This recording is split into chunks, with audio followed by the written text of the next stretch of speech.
Hey, ¿qué tal amigos? Un gusto saludar nuevamente realizando un video de derecho civil en sí a lo que comprende el derecho sucesorio. Y vamos a hablar un poco de unos temas muy importantes de lo que comprende a la lectura de Guillermo Bozano, de un libro muy importante que mi profesor nos mandó a leer.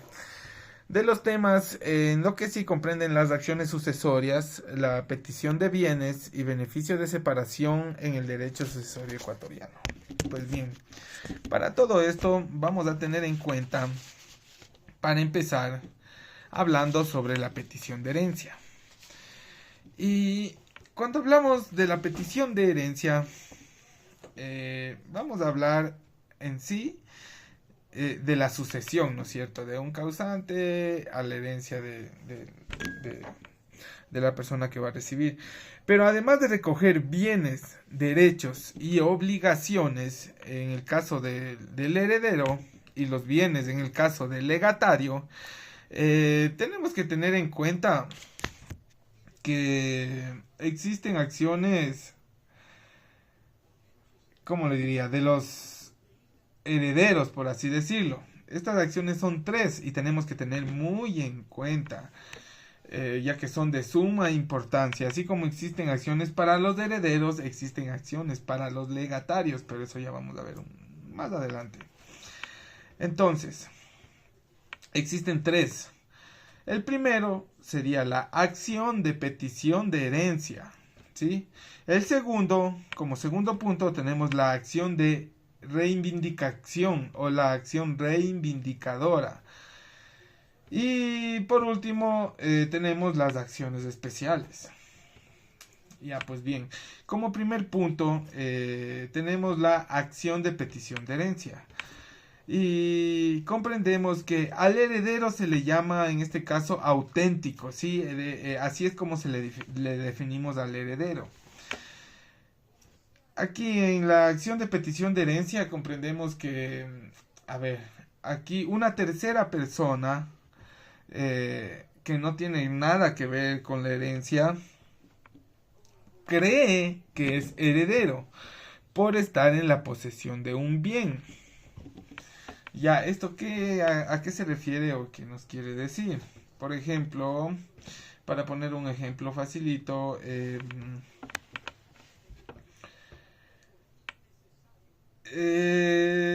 el causante, antes de ser causante, hizo un testamento y dio a conocer su voluntad, su última palabra, dio a conocer su testamento.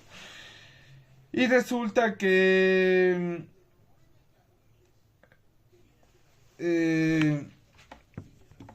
dejó a Juan, ya que es esta tercera persona, a Juan dejó un bien.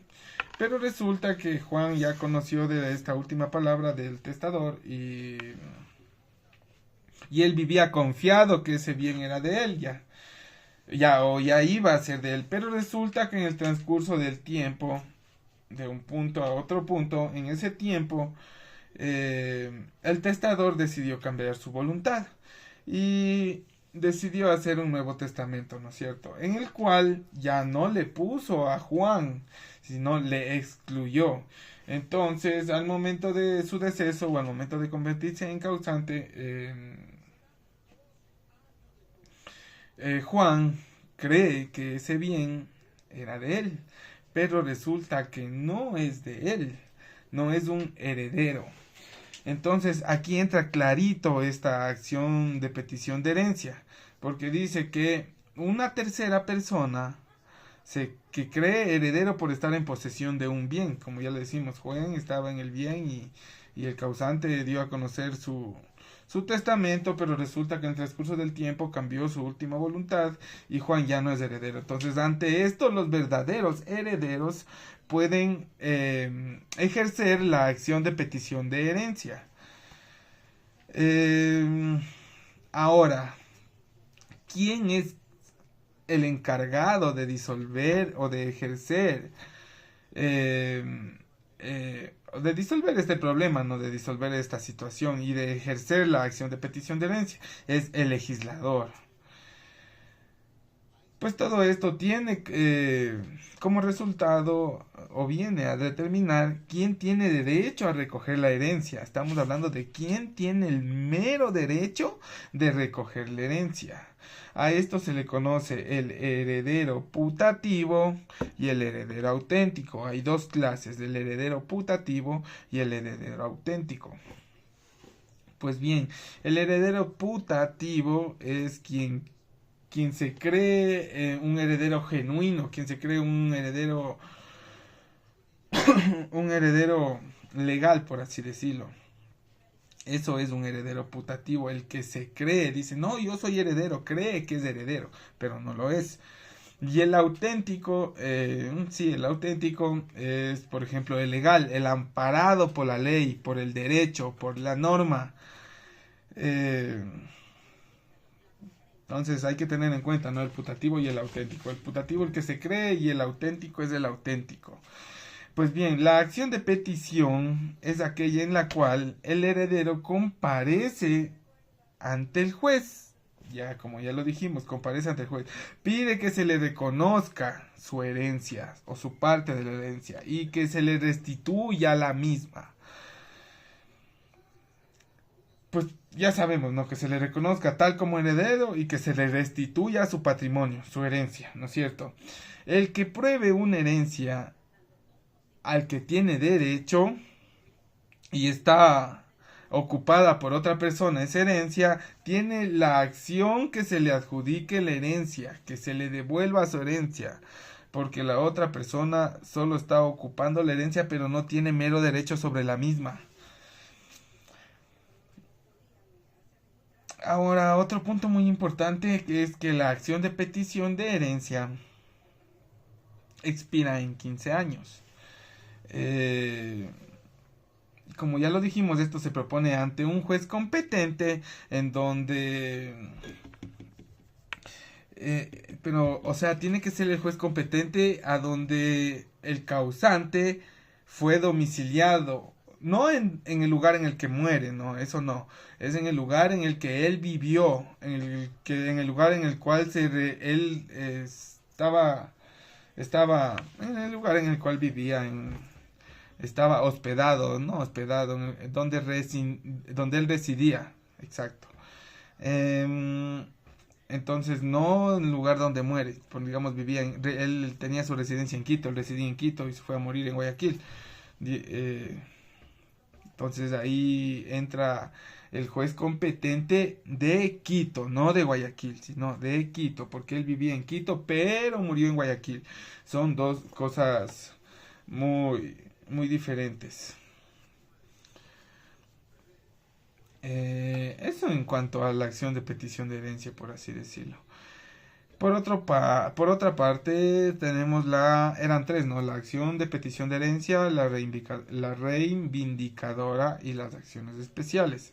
Bien, ahora hablando de de la acción reivindicadora, tenemos que tener en cuenta que aquí los bienes están en poder igual de una tercera persona que no se cree heredero, sino que al heredero le corresponde reclamar el bien, pidiendo de igual manera que se le restituya el mismo. En este caso es muy diferente, ¿no? Porque en la acción de petición de herencia se cree el heredero, pero en este caso en la acción reivindicadora el heredero no se cree el heredero, la persona que está ocupando el bien, pero el heredero tiene que reclamar el bien.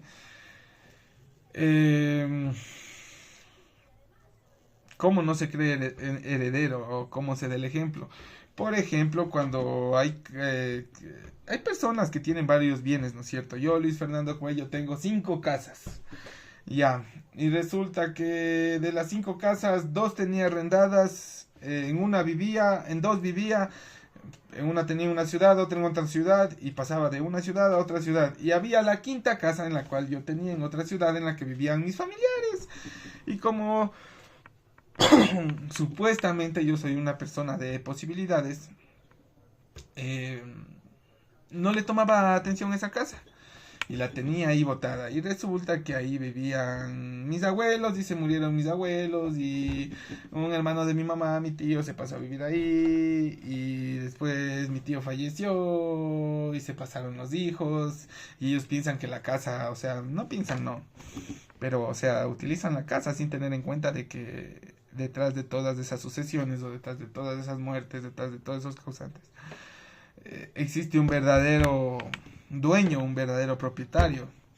Entonces, aquí entra la acción reivindicadora, cuando uno va y porque hay personas que ya, o sea, como nadie reclamó y nadie supo, entonces piensan que la casa ya es de ellos o no tenía dueño.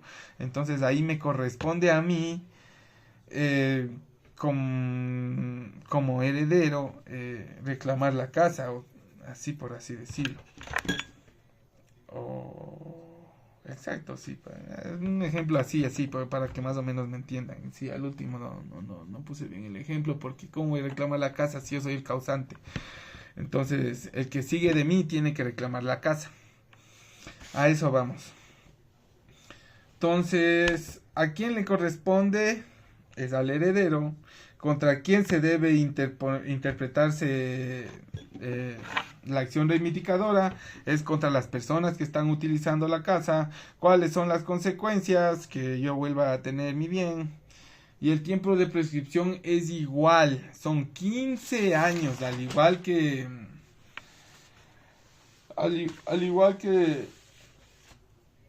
la acción de petición de herencia.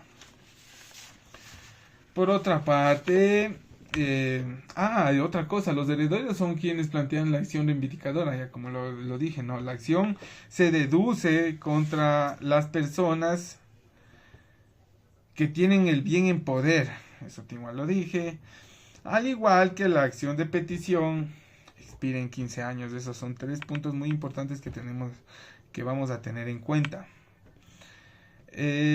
Por otra parte, las acciones especiales de heredero,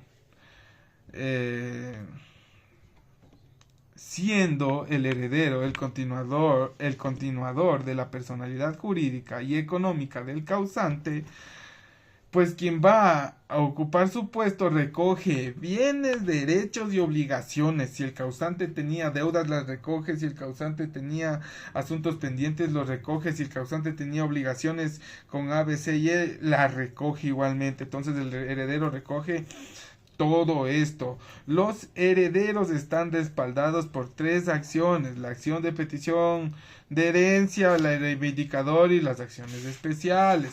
Ya, sí, eso en cuanto a los herederos. Recordemos rápidamente: la acción de petición de herencia, que ampara al heredero cuando una tercera persona está en posesión de un bien. ¿Cree ser heredero? La acción reivindicadora favorece al heredero que terceras personas que tienen en tenencia el bien.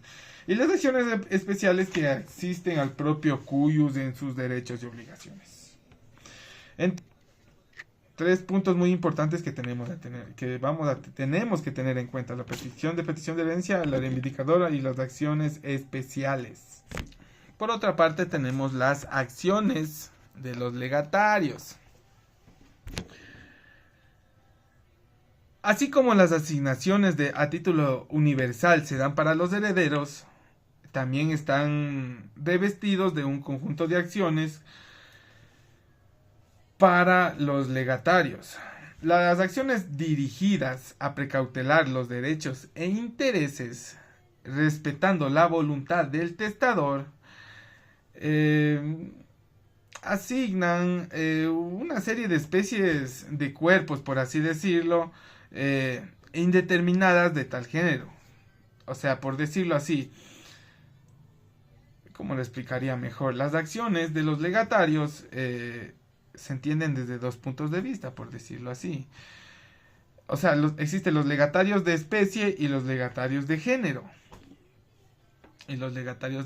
Por consiguiente, tenemos que referirnos a las acciones que favorecen a los legatarios de especie y a las acciones que, por así decirlo, amparan los derechos de los legatarios de género.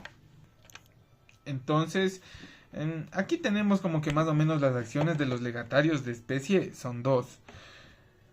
O sea, los legatarios de especie tienen dos formas diferentes, que son la acción reivindicadora y las acciones especiales. Ya vimos esas acciones en los herederos, ahora vamos a verla en los legatarios. A ver, en este caso la acción reivindicadora es aquella que ampara el derecho del legatario de especie para solicitar al juez que le reconozca su justo título, por así decirlo, que es el testamento. Ya habíamos visto que el testamento es el justo título, mediante el cual el causante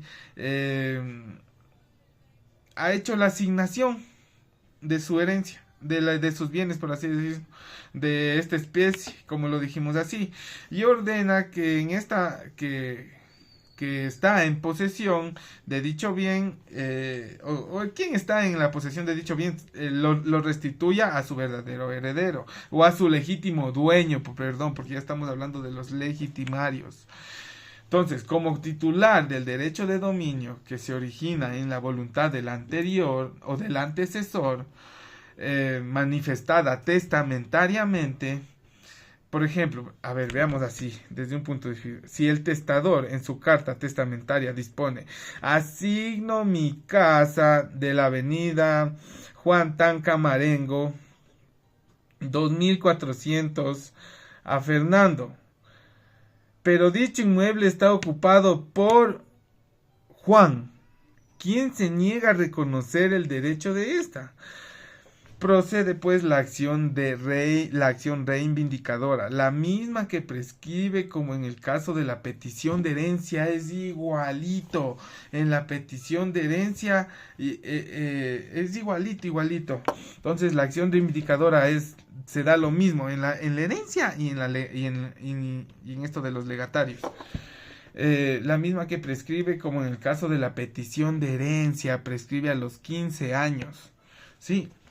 Ya, las acciones especiales, por otra parte, son aquellas propias del legatario de especie, quien al ser instituido como tal, asignatario a título singular, adquiere el derecho de dominio sobre el bien material de la sucesión. ¿Cómo lo explico de mejor manera? O sea, el señor dueño puede ejercer todas las acciones inherentes a la propiedad para precautelar sus intereses. Puede proponer diversos juicios como los de obra nueva, apeo, el juicio de deslinde, el de saneamiento, el levantamiento de medidas que limitan el dominio, etc. Todas estas acciones se pueden realizar. Hay un punto muy importante que tenemos que tener en cuenta, que es la acción de los legatarios de género. Ya, aquí por lo regular siempre se dan conflictos, problemas, en virtud de que el favorecido pretenderá lo mejor. Sí, eso siempre se da, que el que va a ser favorecido siempre quiere lo mejor. No, pero eso no, yo no quiero lo peor, yo quiero lo mejor. Y quien deba cumplir la disposición testamentaria perseguirá hacerlo con el menor gravamen. ¿Cómo lo explico? En tal supuesto, el legatario de género le asiste la acción para exigir una cosa de mediana calidad o valor, al tenor de lo que prescriben. ¿Sí me entienden? A ese punto voy.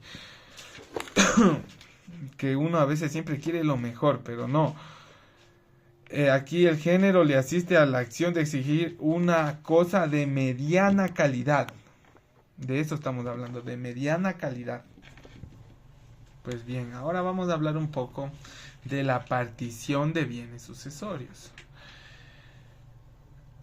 Pues bien, en este punto, en este tema, hay que tener en cuenta que en una sucesión no siempre se fije el bien o bienes que corresponden a cada heredero o legatario. Lo común y general es que una vez que ya se da la sucesión, los causahabientes, o sea, los que estén interesados en la sucesión, confronten una realidad que desorbita en las esferas subjetivas y objetivas como una comunidad sucesoria frente a una realidad patrimonial. Aquí varios sucesores y un solo patrimonio es lo que da paso al problema que se plantea dentro del fenómeno sucesorio. A ver, si existe un solo heredero, a él le corresponde recoger todos los bienes, derechos y obligaciones transmisibles. Y todo el caudal patrimonial está destinado para un solo sucesor, a título universal. Comunidad y comunidad se confunden y queda todo superado, sin que aparezcan derivaciones o conflictos. Ya, eso sí, cuando existe un solo heredero. Y ahora, cuando existen dos o más herederos, la universalidad crea la condición original de condóminos.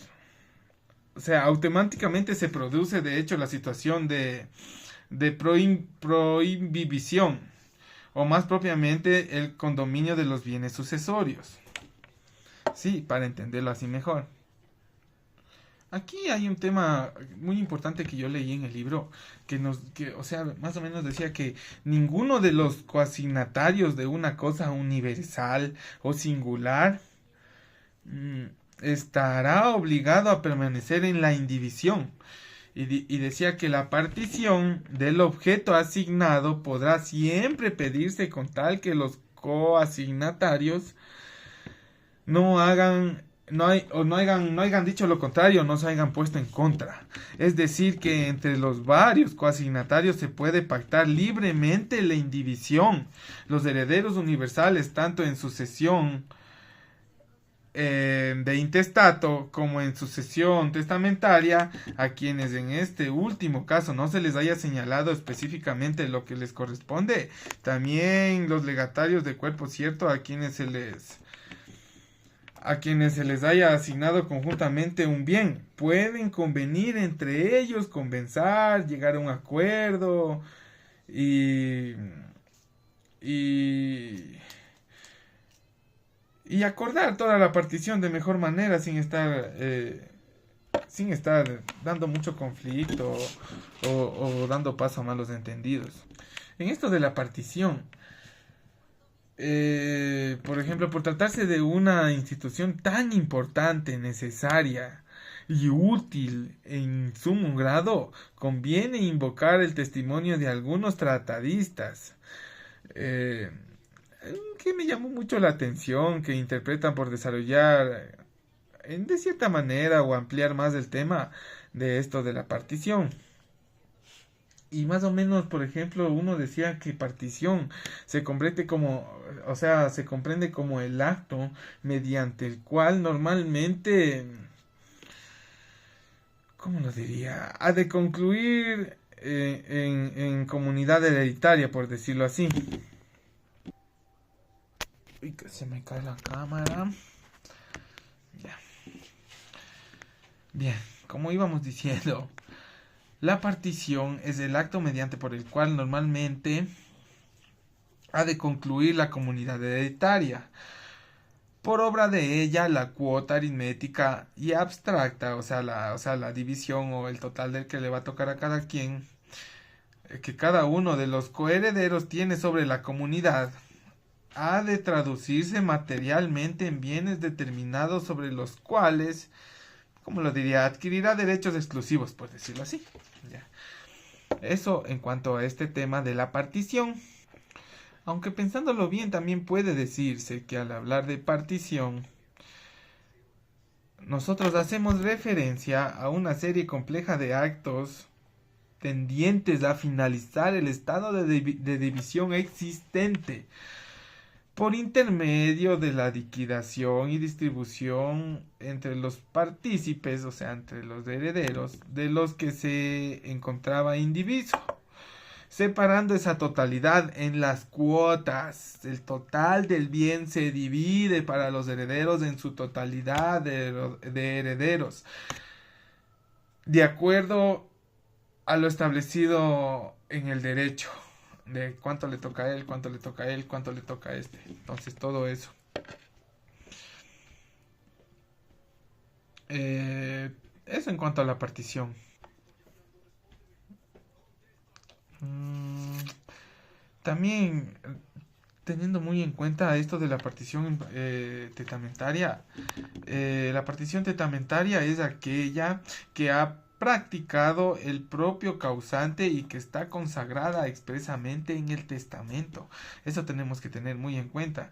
Si bien es la esencia de la carta testamentaria, el acto por el cual una persona dispone de su patrimonio para que surta efecto post-mortem, o sea, post-muerte, a esta le asiste igualmente la facultad de señalar el bien o los bienes que deseas transmitir a sus sucesores o a los sucesores, a los que tú quieras.